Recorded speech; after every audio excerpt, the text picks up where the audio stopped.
Well, I mean that this is Monroe, and I'll tell you what, about a year ago or so, Kayla Sadowski went missing. We now know that she was murdered in February of last year, and by March they found her body. But what a weird plan. In fact, the judge called it ridiculous. 6 people were arrested. 5 of those 6 pled guilty to various aspects of murder. 1 person tried his case, and the jury, about an hour and a half as well, found that guy guilty. Today, sentencing for 4 of those. Okay, the motive for this murder, I gotta get this right here because I don't even believe it. Apparently, a group of those 6 friends got together. They wanted to give a gift to the leader for the leader's wedding, and the gift, the murder of the leader's ex-girlfriend. Take a look. A state policeman woke me up and told me he had found my daughter and she had been murdered. 23-year-old Kayla Sadowski had once dated the leader, Stephen Bales. But a day after Stephen married Norina, eventually a total of 6 friends were convicted of a plot to murder Kayla. Some say it was a wedding present. Thursday in Monroe court was sentencing.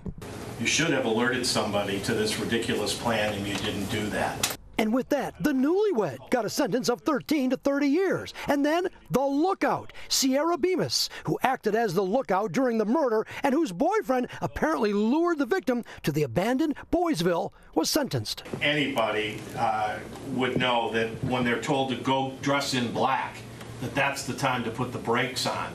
18 to 30 years. And Alexander Fico, the cleanup man.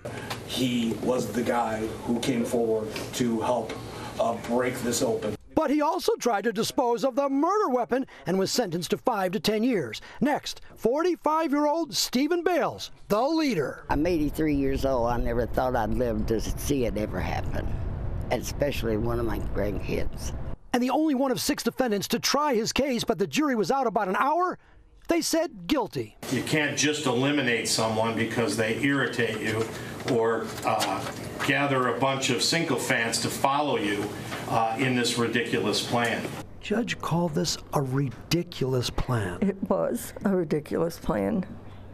But he also said that your son was the leader. I don't believe that. I don't believe that at all.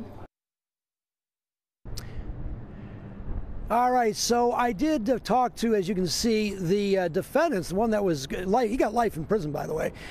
They are going to appeal. That's what they tell me. Also, there are 2 more defendants. They will be sentenced next week for their roles in this kind of weird murder plan. And finally, this motive is still a little bit unclear. Some people dispute it, but they all knew each other, the victim and the 6. At one time, they were friends. But there are a lot of questions still to be answered. But the bottom line, every one of those 6 will do lots of time in prison, including the leader who got sentenced to life without parole, I should say. Taryn, I am live here in Monroe County Court. Yeah. Taryn? I was going to ask, how did investigators eventually discover this elaborate and rather bizarre plan? I mean, did someone turn on somebody, or did they find perhaps a text chain that really revealed what was going on? It is so strange. Yeah, it's very strange. And actually, the authorities were really working. This was a big story. I know we covered it quite a bit. But the bottom line is one of the people, the cleanup guy, actually kind of squealed on the other ones. And he was the one that actually broke it open. Didn't really affect the judge. He still got, I forget what it was, 13, I think it was, 18 to 30 years in prison. So he's got a lot of time to think about it. But yeah, you've got all those people. And what's really amazing here is that the leader was able to gather 5 other people and convince them of this weird plot. I need a wedding present, so let's kill my ex-girlfriend. And they said, okay, we'll do it. And that's essentially what happened. But how did the cops, give some credit to the cops here in Monroe County. And it was a wide effort. The Michigan State Police also involved in this too. But they finally cracked the case. But it took a couple of weeks. And again, this body, unfortunately, Kayla was shot 3 times, the body covered up, left for dead, and they tried to dispose of the evidence. And some people were convicted of that today as well. Such a shame, but thanks for breaking it down for us there, Charlie. Appreciate it.